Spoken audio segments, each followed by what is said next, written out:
ক্ষমতায় আসার ৮ মাস পরে প্রথম দ্বিপাক্ষিক রাষ্ট্রীয় সফরে চীনকে বেছে নিলেন বাংলাদেশের প্রধান উপদেষ্টা ডক্টর মোহাম্মদ ইউনূস।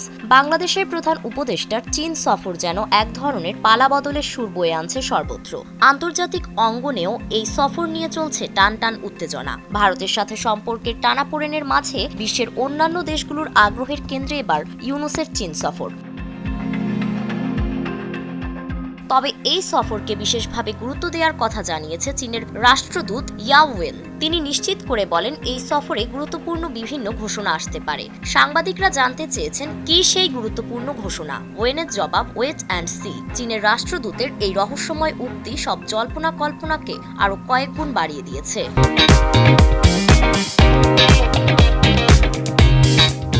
যুক্তরাষ্ট্র, ভারত সহ আন্তর্জাতিক শক্তিগুলো তাই পাখির চোখে নজর রাখছে এই বৈঠকের উপর। বিশেষ করে সফরের ঠিক এক সপ্তাহ পর ব্যাংককে প্রধান উপদেষ্টার সঙ্গে ভারতের প্রধানমন্ত্রী নরেন্দ্র মোদীর সাক্ষাৎ আরও কৌতূহল বাড়িয়ে দিয়েছে বিশ্বমহলের। প্রধান উপদেষ্টার সফরের বিষয়টি ইতোমধ্যেই হাকডাক পিটিয়ে প্রচার করছে আন্তর্জাতিক গণমাধ্যমগুলো। BBC, South China Morning Post, Reuters সহ আন্তর্জাতিক গণমাধ্যমগুলোতেও এটি বিশেষভাবে স্থান করে নিয়েছে।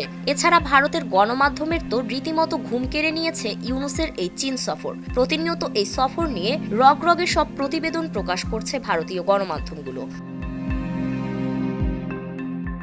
চলতি বছরের জানুয়ারির শেষে চীনা পররাষ্ট্রমন্ত্রী ওয়াং ইয়ের আমন্ত্রণে বেইজিং সফর করেন অন্তর্বর্তী সরকারের পররাষ্ট্র উপদেষ্টা মোহাম্মদ তৌহিদ হোসেন। তৌহিদ হোসেনের সফল সফরের 2 মাস পরেই 26শে মার্চ ডক্টর ইউনূস যাচ্ছেন বেইজিং সফরে। সেখানে প্রেসিডেন্ট শি জিনপিং সহ আরও অনেক গুরুত্বপূর্ণ ব্যক্তির সঙ্গে বৈঠক করবেন প্রধান উপদেষ্টা। এছাড়া 27 মার্চ চীনের হাইনান প্রদেশে বোয়াও ফোরাম ফর এশিয়া সম্মেলনেও যোগ দেবেন তিনি।